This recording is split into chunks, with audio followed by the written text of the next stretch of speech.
Buen día, alumnos. Bienvenidos al acompañamiento docente teórico y virtual de la segunda cátedra de Patología y Clínica Quirúrgica.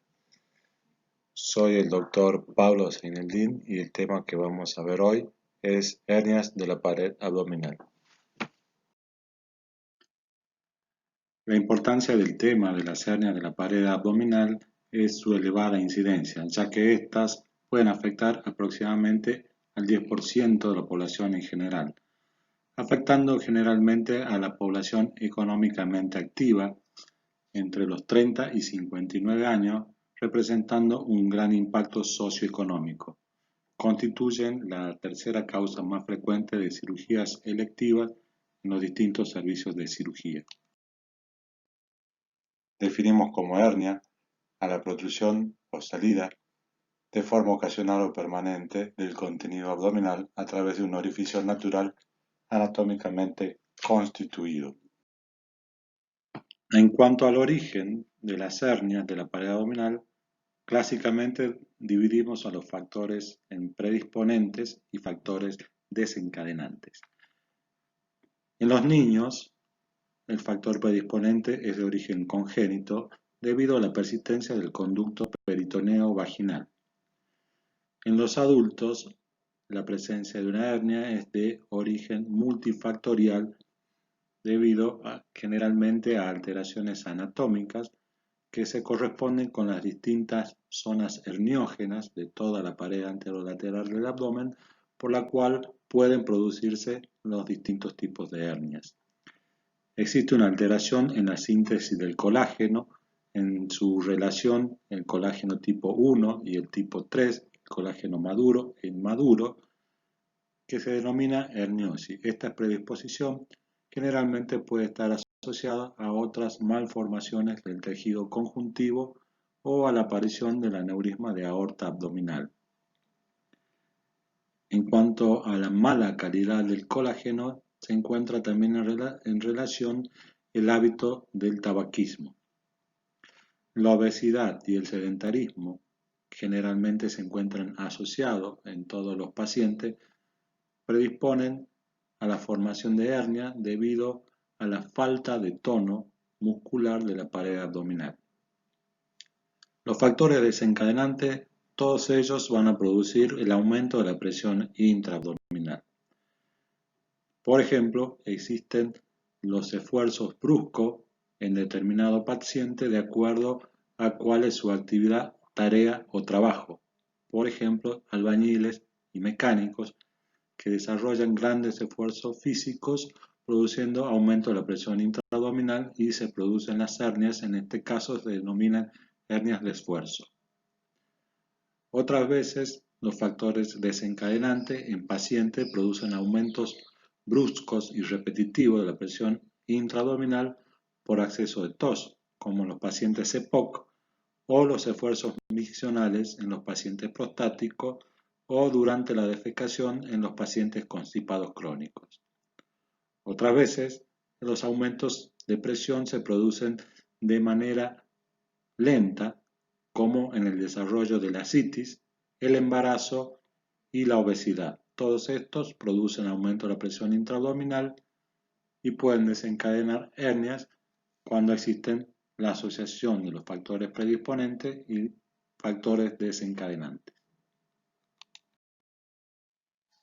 En esta figura vamos a observar las distintas zonas herniógenas a través de las cuales se producen las distintas hernias de la pared abdominal. No hablaremos en este momento de las hernias diafragmáticas y de las hernias hiatales que ya fueron tratadas en la clase anterior. Acá podemos observar la mayor frecuencia de las hernias ubicadas en la región inguinal, seguido de la región crural. A nivel de la línea media encontramos las hernias umbilicales y por encima de las hernias umbilicales las hernias epigástricas. Luego existe un pequeño grupo de hernias denominadas hernias raras debido a su escasa frecuencia. Cada una de ellas, su incidencia es menor del 1%. Encontramos las hernias de Spiegel que se ubican a nivel de la línea semilunar Por fuera de los músculos rectos, en el piso de la pelvis, encontramos las hernias obturatrices e hernias isquiáticas, y a nivel del dorso, las hernias lumbares.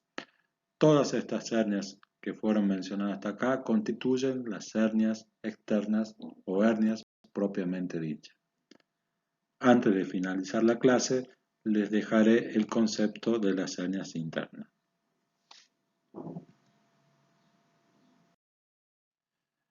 Las hernias de la región inguinal y crural pueden ser abordadas de manera conjunta para su estudio anatómico, su diagnóstico y tratamiento, y se denominan hernias de la ingle y son las más frecuentes de todo el organismo.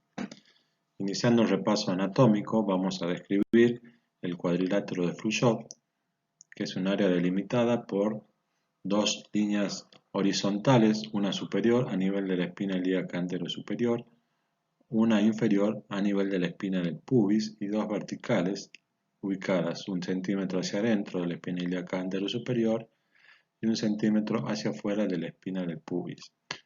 En la parte media de esta región, en dirección oblicua, encontramos el pliegue inguinal que delimita un triángulo superointerno a través del cual se evidencian clínicamente las hernias de la ingle, y en la parte inferior, hacia adentro, encontramos en la región inferointerna el área crural donde se localizan las hernias crurales.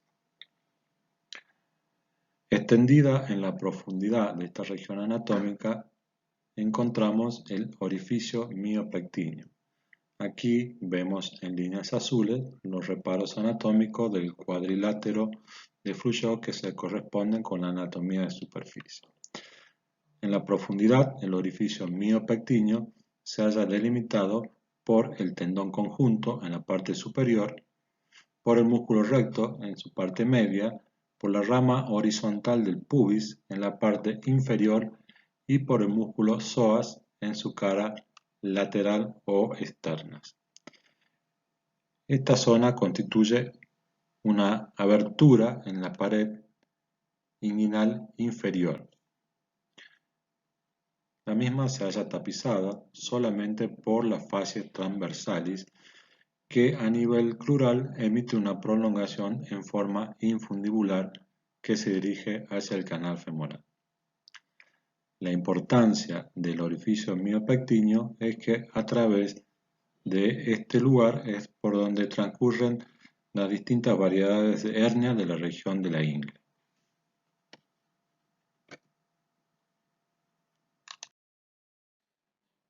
Otro elemento anatómico de importancia que transcurre en la región inguinal y atraviesa el orificio miopectíneo es la cintilla iliopubiana, que se extiende desde la espina ilíaca anterosuperior hacia la espina del pubis, delimitando una región inguinal y una región crural.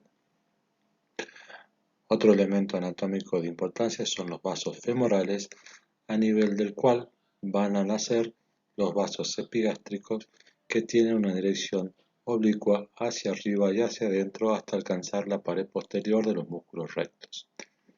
Los vasos epigástricos van a delimitar en la región inguinal dos áreas de debilidad, una hacia afuera de los vasos epigástricos y otra hacia adentro.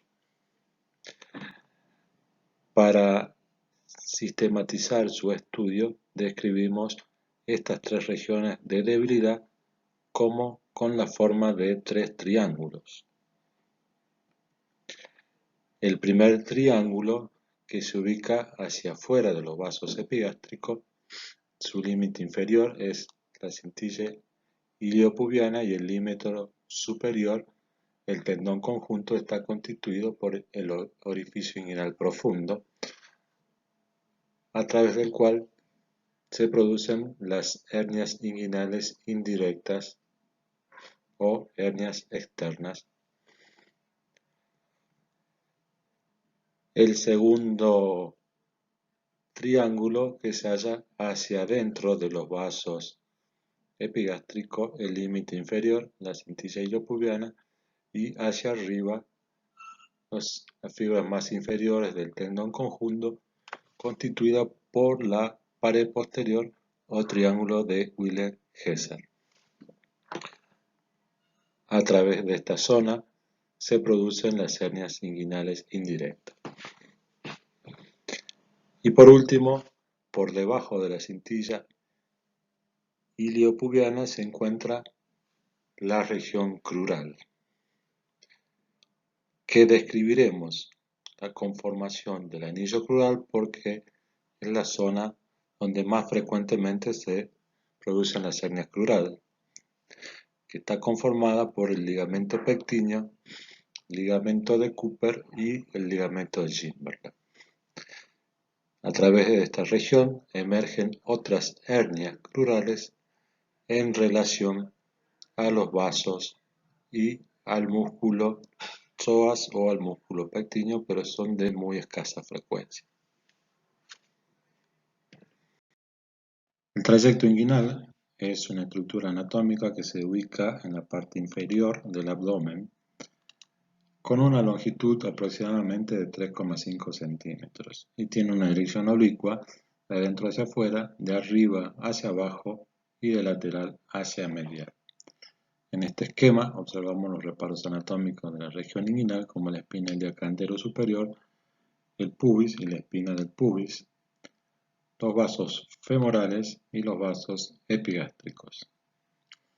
El trayecto inguinal puede encontrarse descrito como conducto inguinal, pero esta denominación no es correcta ya que sus paredes no son una estructura tubular, sino más bien conforman un trayecto a través del cual discurren los elementos del cordón espermático atravesando la pared abdominal hasta llegar a la región escrotal. Se describen en él 4 paredes y 2 orificios. Una pared inferior, constituida por la cintilla iliopubiana, y una pared superior, constituida por el tendón conjunto de los músculos oblicuo menor y del transverso del abdomen. Una pared posterior, que es constituida por la fascia transversalis, y una pared anterior, constituida por el músculo oblicuo mayor, que en la región inguinal es aponeurótica. Las inserciones del músculo oblicuo mayor van a delimitar un área triangular denominada orificio inguinal superficial. También encontramos el orificio inguinal profundo, a través del cual emergen las hernias inguinales indirectas, que se haya limitado, como vimos anteriormente, por la cintilla iliopubiana hacia abajo, los vasos epigástricos hacia adentro y el tendón conjunto hacia arriba.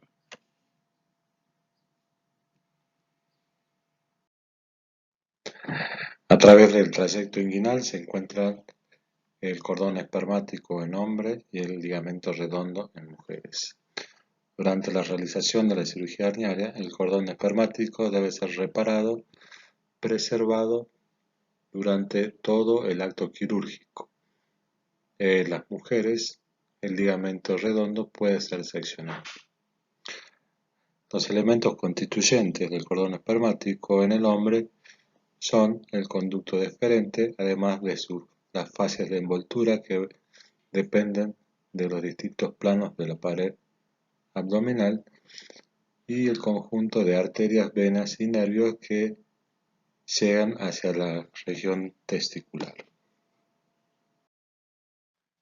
Una vez finalizado el repaso anatómico de la región inguinal, vamos a describir cuáles son los componentes de la hernia.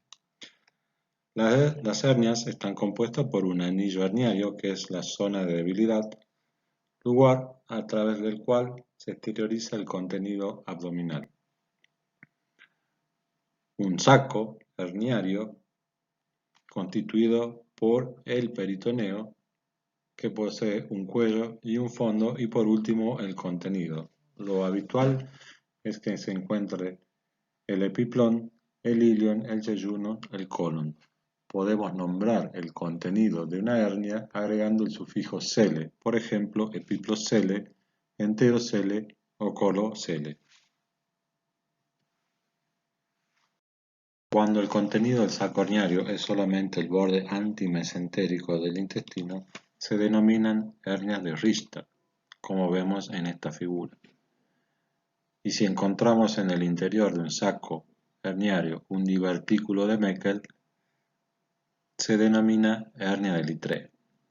El apéndice cecal puede estar alojado en una hernia inguinal, denominándose hernia de Amiens, o en una hernia crural, denominada hernia de Garenjot.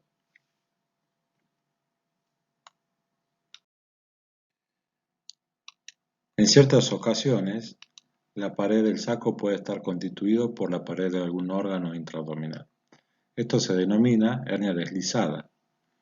Esto suele ocurrir en hernias voluminosas, en donde el peritoneo arrastra los medios de fijación posterior del órgano hasta alojarse dentro del saco.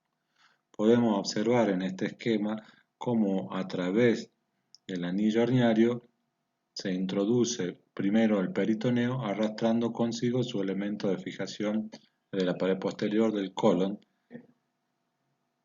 lo atraviesa al anillo conformando ahora el colon la pared del saco herniario.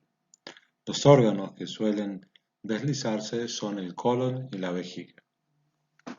Por último, describimos las hernias con pérdida de domicilio, en las cuales el contenido del saco herniario constituye casi todos los órganos intraabdominales, como vemos en esta foto de este paciente. ¿Cómo hacemos el diagnóstico correcto de las hernias inguinales? Debemos realizar una historia clínica completa y detallada. Mediante el interrogatorio vamos a indagar cuáles son los síntomas que traen el paciente hacia la consulta, siendo en la mayoría de las veces síntomas leves u oligosintomáticos, refiriendo sensaciones como el dolor, ardor, dispepsia o constipación. En otras ocasiones puede referir la aparición de un bulto o un bultoma en alguna localización herniaria. Debemos indagar cuál es el tiempo de evolución y cuál es la relación con el esfuerzo físico de estos síntomas. Se debe consignar en la historia clínica los antecedentes personales de importancia como el tabaquismo, la diabetes, la obesidad y el sedentarismo, y también los antecedentes familiares de familiares con hernias. En otras ocasiones, la forma de presentación va a ser mediante las formas complicadas, es decir, con síntomas de atascamiento. El paciente va a referir que la hernia que él anteriormente se podía reintroducir, ya no la puede reintroducir, es decir, presenta episodios de irreductibilidad aguda acompañada de dolor y vómitos.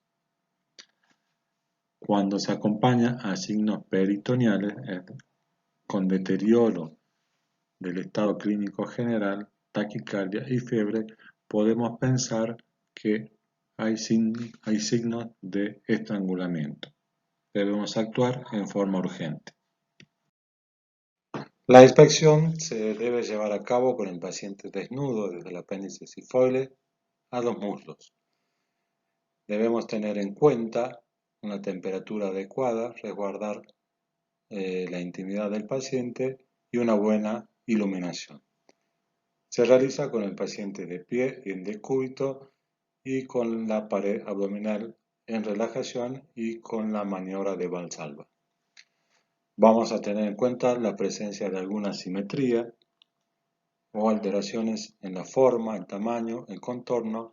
Observamos la localización anatómica en las regiones herniarias, teniendo en cuenta la relación del continente y contenido en las hernias o bultos voluminosos.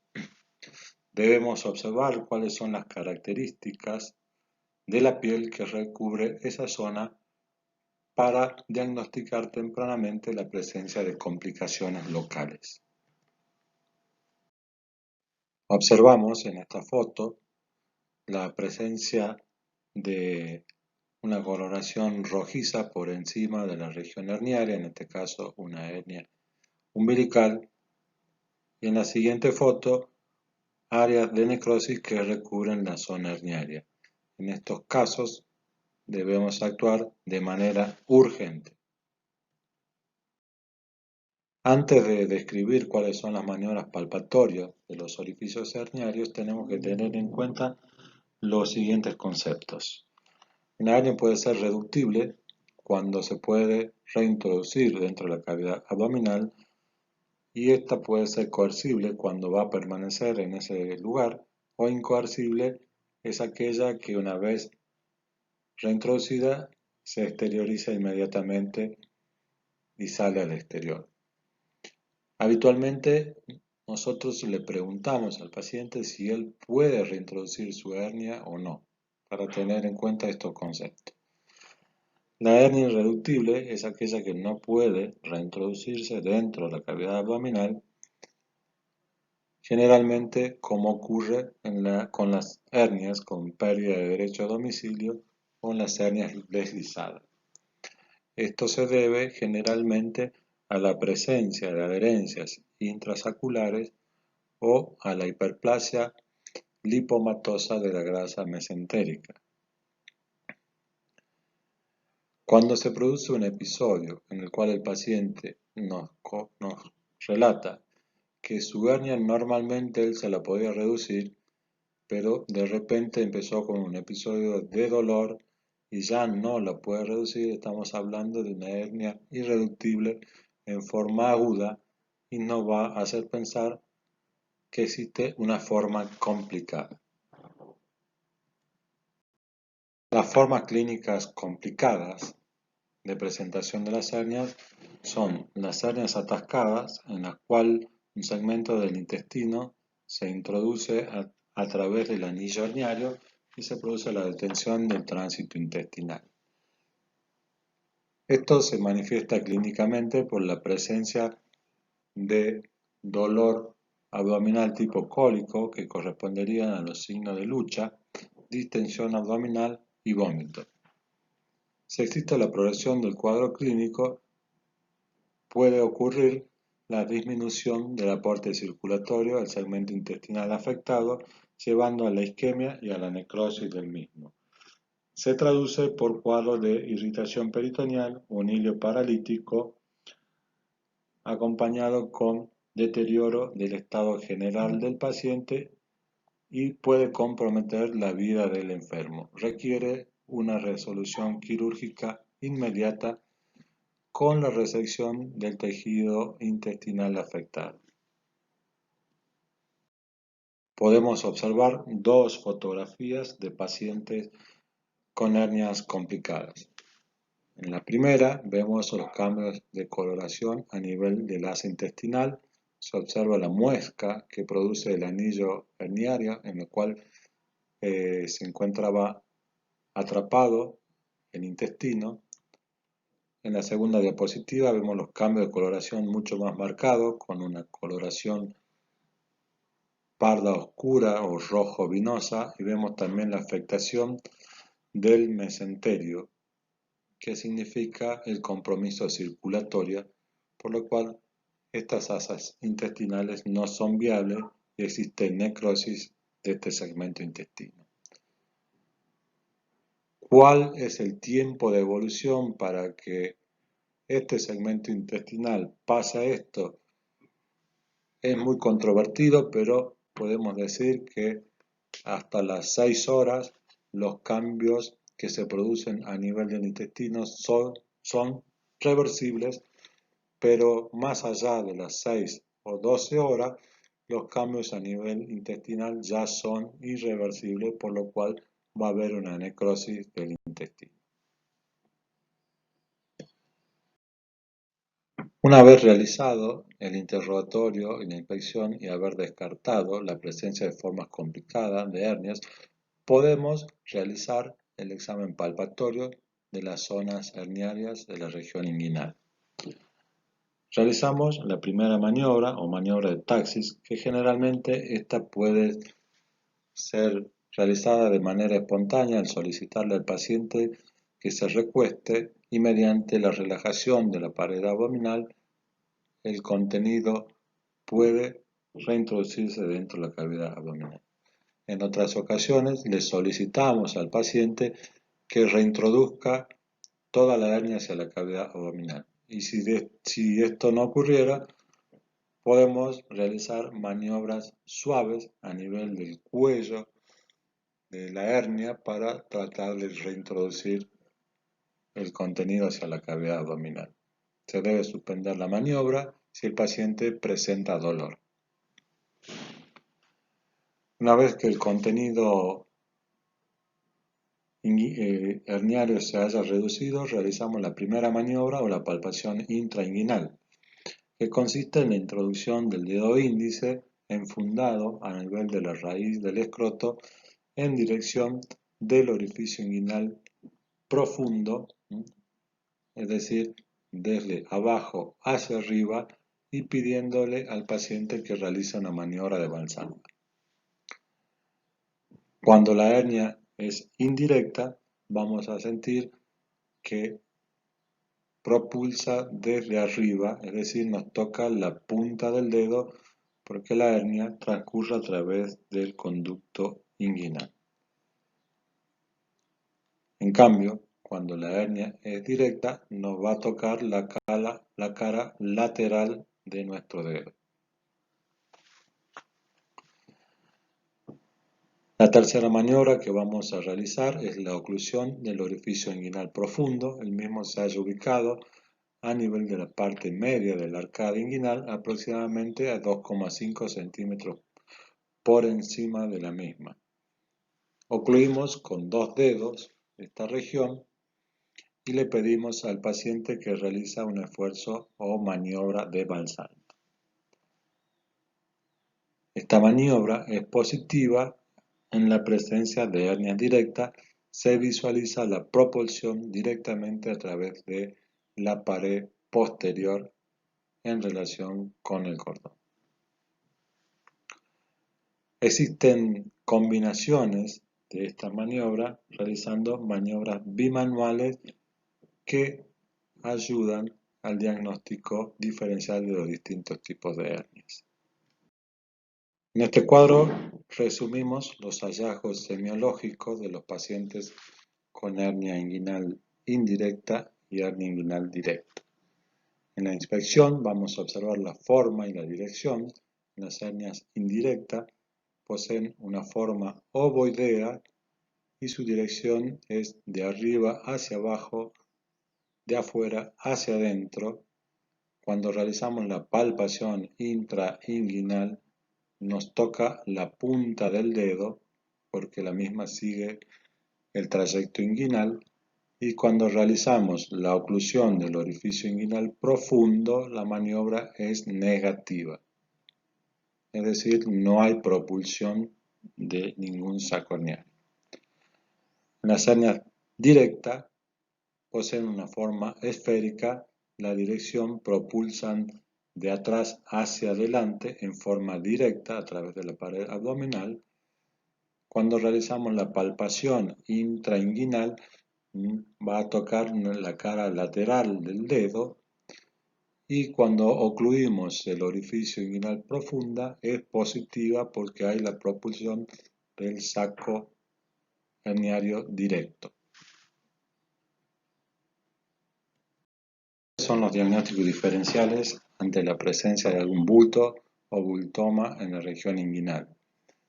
Debemos realizar un diagnóstico diferencial entre los distintos tipos de hernia, ya sea directa, indirecta o hernia crural. Otros procesos patológicos de la región, como la adenitis inguinal, la presencia de un absceso del psoas, lipoma, varices del callado de la safena o hidrocele. Aproximadamente el 80 al 85% de los casos del diagnóstico de las hernias es clínico, pero existen situaciones en las cuales podemos llegar a solicitar la ecografía, sobre todo en los pacientes en los cuales el examen clínico es muy dificultoso, como por ejemplo en los pacientes pediátricos, en los pacientes obesos o en las mujeres. También en la detección de hernias pequeñas y que son reductibles y sirve para el estudio también de la patología contralateral. Nos sirve para informar cuál es el contenido herniario y también es de utilidad para hacer el diagnóstico diferencial como otras patologías, por ejemplo, hidroceles, tumores, adenopatías o hematomas. ¿Cuál es el manejo del paciente portador de una hernia, ya sea en el consultorio o en la guardia? Lo primero que vamos a determinar es si la hernia se reduce o no se reduce. Una hernia que es reductible es tratada de manera ambulatoria y se envía para realizar una cirugía electiva. Paciente que posee una hernia y no se reduce, realizamos un laboratorio, pedimos una radiografía de abdomen para tratar de determinar la presencia de signos de oclusión intestinal e intentamos la relajación de la pared abdominal solicitándole al paciente que haga un reposo absoluto, le administramos hielo local y alguna ampolla de relajante muscular en espera de los resultados del laboratorio. Si estamos ante la presencia de la hernia crural, no intentamos realizar ningún tipo de reducción, indicamos la cirugía urgente.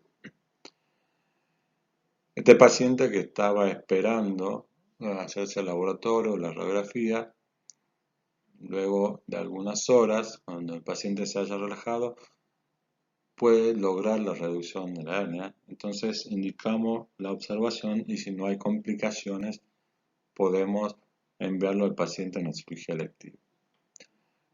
Pero si continuamos con una hernia irreductible, debemos sospechar que estamos ante la presencia de una forma complicada y debemos indicar la cirugía urgente y no dejar pasar mucho tiempo porque de la hernia encarcelada a estrangulada puede haber un lapso de horas y no está muy bien determinado cuál sería ese lapso. Entonces, si dejamos pasar mucho tiempo, pasamos de una hernia atascada a una hernia estrangulada y en este ya hay mortalidad para el paciente. Entonces debemos actuar de manera temprana.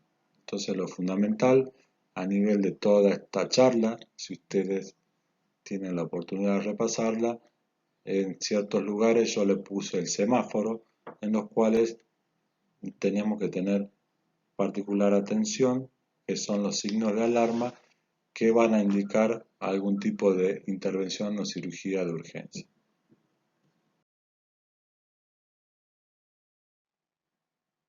El tratamiento de las hernias es siempre quirúrgico. Toda hernia diagnosticada debe ser tratada mediante tratamiento quirúrgico. Esto es debido a que a lo largo de su evolución puede presentar algún episodio de complicaciones y que puede poner en riesgo la vida del paciente. El principio del tratamiento quirúrgico consiste en la reducción del contenido herniario, resección del saco, reforzando las zonas débiles mediante la utilización de mallas o prótesis y realizar suturas libres de tensión. Existe una gran variedad de procedimientos quirúrgicos para el tratamiento de las hernias inguinales, tanto por vía convencional y por vía laparoscópica. Por vía convencional, los procedimientos clásicos, tenemos aquellos que van a utilizar los propios tejidos del paciente, es decir, son cirugías con tensión. Acá vemos cómo se realiza la sutura del tendón conjunto hacia los elementos de la cintilla iliopubiana y puede necesitar incisiones de relajación para disminuir la tensión de la sutura. Estos procedimientos hoy prácticamente en desuso debido a su alto índice de recidiva que puede alcanzar hasta el 30%. Con la utilización de las mallas protésicas, se propuso como gold estándar de tratamiento la técnica de Lichtenstein, en la cual se utiliza una malla como refuerzo cubriendo todas las zonas de debilidad, tanto la de la pared posterior como estrechando el orificio inguinal profundo. De acá viene el concepto de tension free, ya que la malla refuerza todos los tejidos y las zonas de debilidad. Con la utilización de la malla protésica se logra una disminución en el número de recidiva de los pacientes hasta el 2,5% aproximadamente. Las técnicas de cirugía abierta o convencional pueden ser realizadas con anestesia local o raquidia y utilizan una incisión aproximadamente entre 5 a 7 centímetros.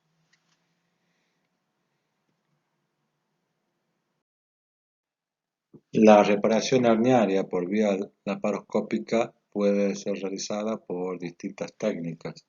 Entre las más difundidas se encuentra la técnica transabdominal preperitoneal, la cual sigue los preceptos de tension free, con la colocación de una malla de polipropileno que va a reforzar todas las áreas de debilidad.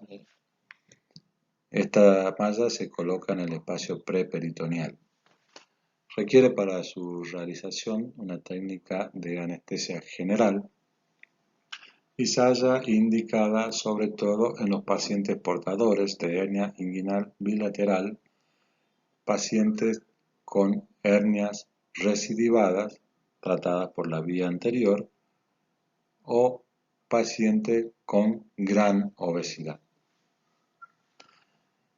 Posee aproximadamente el mismo índice de recidiva que la técnica de Lichtenstein y posee las ventajas del abordaje mini-invasivo como un mejor resultado cosmético, el menor dolor postoperatorio y una más rápida reinserción laboral. Sobre todo esto es importante en aquellos pacientes jóvenes o deportistas que requieren la realización de una cirugía de hernia.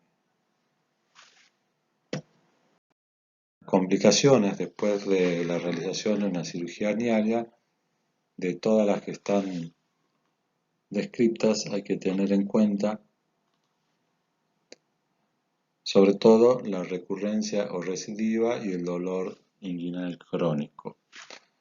Una recurrencia menor del 1% se logra mediante la utilización de técnicas de tension free, ya sea por vía laparoscópica o vía convencional, es decir, utilización de malla, con un equipo quirúrgico especializado en la patología de pared abdominal en centros de alto volumen y siempre tratar de optimizar las condiciones clínicas del paciente, es decir, tratar los factores de riesgo asociados. Una recidiva del 30%, esto se debería a las técnicas anatómicas mediante la no utilización de mallas de polipropileno. El dolor inguinal crónico se debe a una lesión o atrapamiento de los nervios que transcurren en la región inguinal. Puede llegar a ser incapacitante y requerir la realización de una neurectomía, es decir, la extirpación del nervio para aliviar esa sensación de dolor.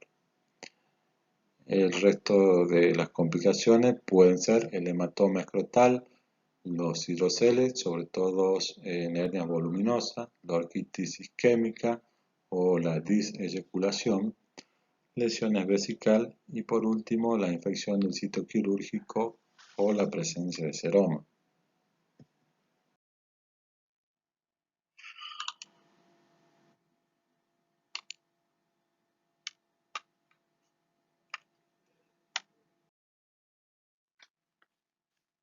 Las hernias ventrales se denominan a todas las hernias que se ubican a nivel de la línea alba y en la línea media, las ubicadas en forma lateral que corresponden a las hernias de Spiegel.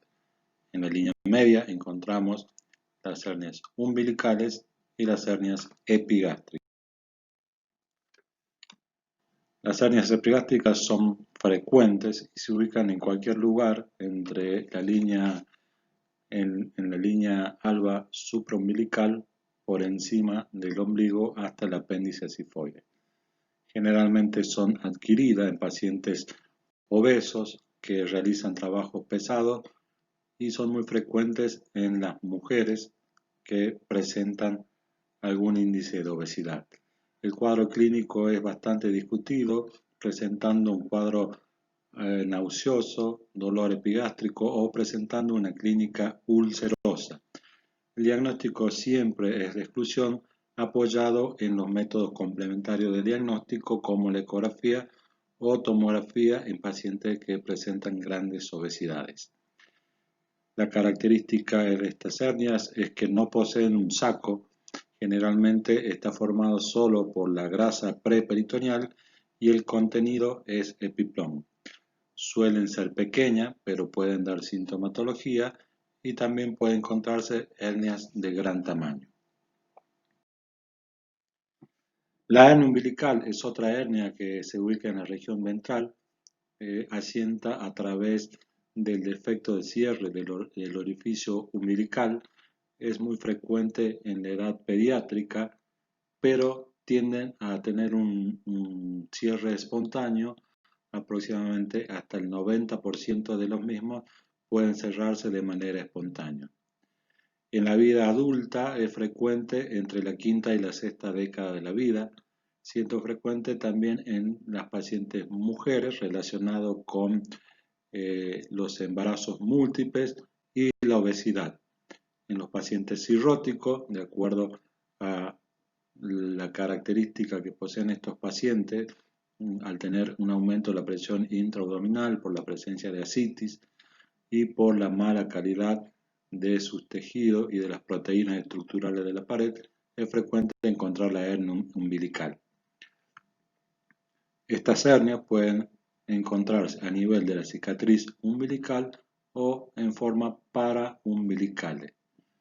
Clínicamente pueden ser asintomáticas, pero frecuentemente pueden aparecer en formas complicadas, con incarceración debido a los tabiques que se forman por la adherencia del epiplón y las vísceras, o también en formas de oclusión o estrangulación debido a que su anillo es muy pequeño y prácticamente es inextensible.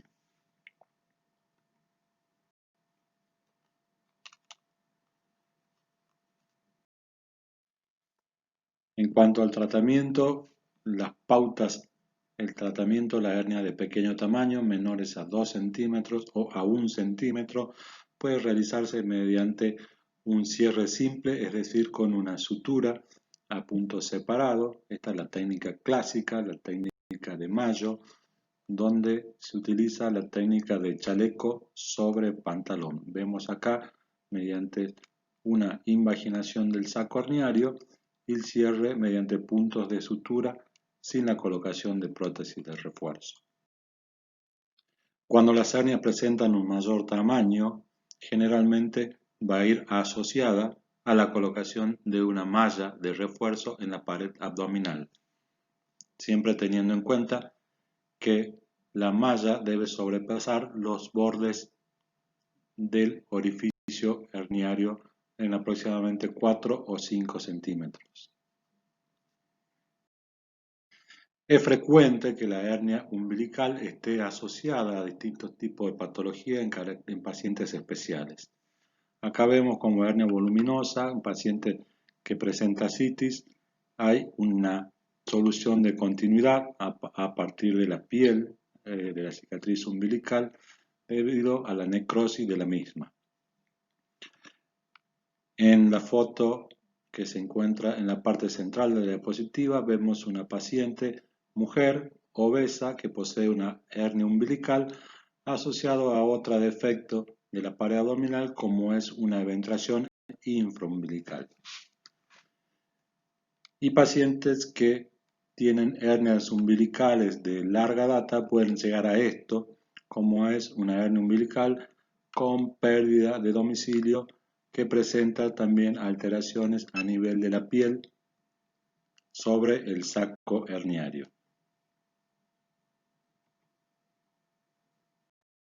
Las hernias de Spiegel son hernias poco frecuentes. Se hallan ubicados a nivel de la línea semilunar, a nivel de la transición en la porción muscular y aponeurótica del músculo transverso, lateral a la vaina de los rectos. El cuadro clínico es confuso debido a que a veces produce dolor o molestia a nivel de esta zona o abombamientos a nivel de esta región. El examen físico está dificultado por la presencia de la aponeurosis del oblicuo mayor, ya que esta es una hernia considerada una hernia intersticial y muchas veces la utilización de métodos complementarios puede ayudar el diagnóstico, sobre todo con ecografía, resonancia o tomografía puede ayudar al diagnóstico. Deben ser operadas porque siempre existe el riesgo de su obstrucción o encarceración. Vemos una imagen de un corte tomográfico en la cual se observa la presencia de una hernia de Spiegel, vemos la presencia del anillo y el saco herniario. En este esquema observamos lo mismo que en el corte tomográfico, pero queremos representar a este nivel, lo mismo que en este esquema inferior, como esta hernia se haya cubierta por la aponeurosis del oblicuo mayor. La hernia puede protruir en este espacio intersticial, en el intermuscular, y ser de gran tamaño. Esta es una vista preoperatoria. Vemos en este diapositivo la secuencia del tratamiento por vía convencional de la hernia de Spiegel, con la apertura, la disección del saco herniario, la apertura del mismo, reducción del contenido hacia adentro de la cavidad abdominal, la colocación de una malla como refuerzo a la pared, cierre del defecto y cierre de la pared abdominal. El tratamiento de la hernia de Spiegel se puede llegar a realizar por vía laparoscópica, sobre todo en las hernias de pequeño tamaño, y en ocasiones se puede llegar a utilizar mallas de contacto visceral para dejar una malla de ubicación intraperitoneal. Las hernias lumbares son hernias muy poco frecuentes, se encuentran en la región del dorso, en la parte lumbar. Existen dos zonas de debilidad a nivel de la parte posterior. Una zona denominada triángulo de Petit entre el músculo dorsal ancho y el oblicuo interno y la cresta ilíaca, es por donde aparecen las hernias más frecuentemente, y un triángulo superior que se encuentra entre el músculo oblicuo interno y el músculo oblicuo externo y el serrato menor. Generalmente se manifiestan como una masa que propulsa hacia la región lumbar. Pueden ser muy voluminosas conteniendo vísceras intraabdominales como el colon. El tratamiento por vía abierta por la región lumbar va a seguir los pasos de los tratamientos generales de las hernias, con una incisión, una reducción del saco herniario, la colocación de una malla de refuerzo en la zona débil de la pared abdominal y posteriormente el cierre de la herida. La hernia obturatriz es una hernia muy rara. tan rara que se describen aproximadamente 700 casos en la literatura. Es predominantemente aparece en pacientes femeninas en edades avanzadas y pacientes que son muy delgadas. Generalmente se localiza a nivel de la cara interna y superior de la pierna como una masa dolorosa a este nivel. Atraviesa el orificio creado a nivel de la membrana obturatriz por la cual protruyen las vísceras. A este nivel puede originar una compresión del nervio obturador que va a producir clínicamente un dolor a nivel de la cara interna del muslo, la cadera y de la rodilla, presentando un signo en el cual la flexión de la cadera disminuye el dolor y la aducción y extensión y la rotación interna aumentan el dolor a este nivel. La hernia isquiática es otra hernia muy frecuente que se localizan en la región glútea, se denomina también hernia ciática porque atraviesan los agujeros ciáticos, poseen un riesgo de estrangulación, se ubican en el piso de la pelvis y la vía de acceso generalmente la más utilizada es la vía de acceso glútea,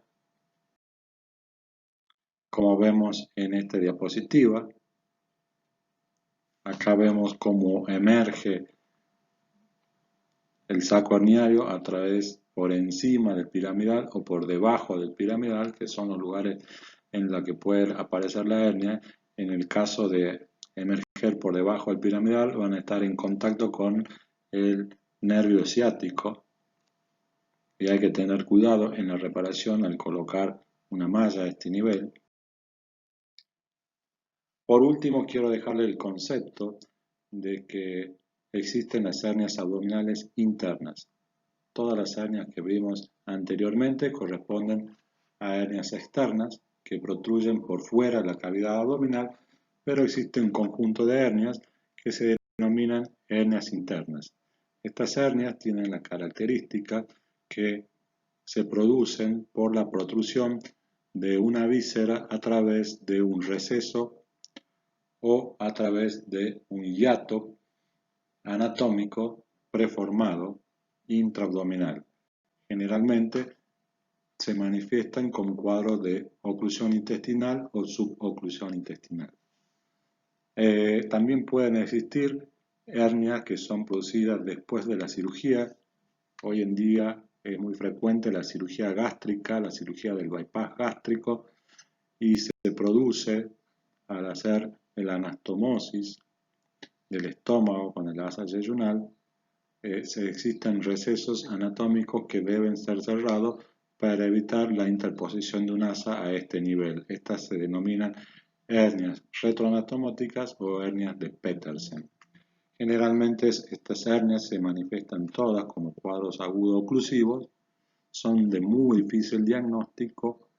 Hay veces que estos cuadros oclusivos pueden ser manejados o se alivian con los distintos decúbitos y deben ser sospechadas para ser diagnosticadas. Se confirma con el diagnóstico por imágenes y muchas veces el diagnóstico de estas hernias va a ser un diagnóstico intraoperatorio. Para resumir y finalizar la clase, podemos decir que el diagnóstico de las hernias es fundamentalmente clínico, siendo las partes más importantes del examen físico la inspección y la palpación.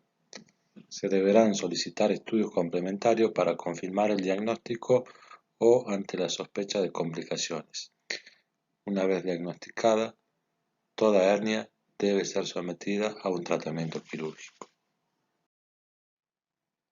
Aquí les dejo las reseñas bibliográficas del material utilizado, como así también 2 sitios web donde podrán encontrar mayor información sobre el tema. Y también les dejo el mail institucional para las preguntas sobre el tema desarrollado. Muchas gracias.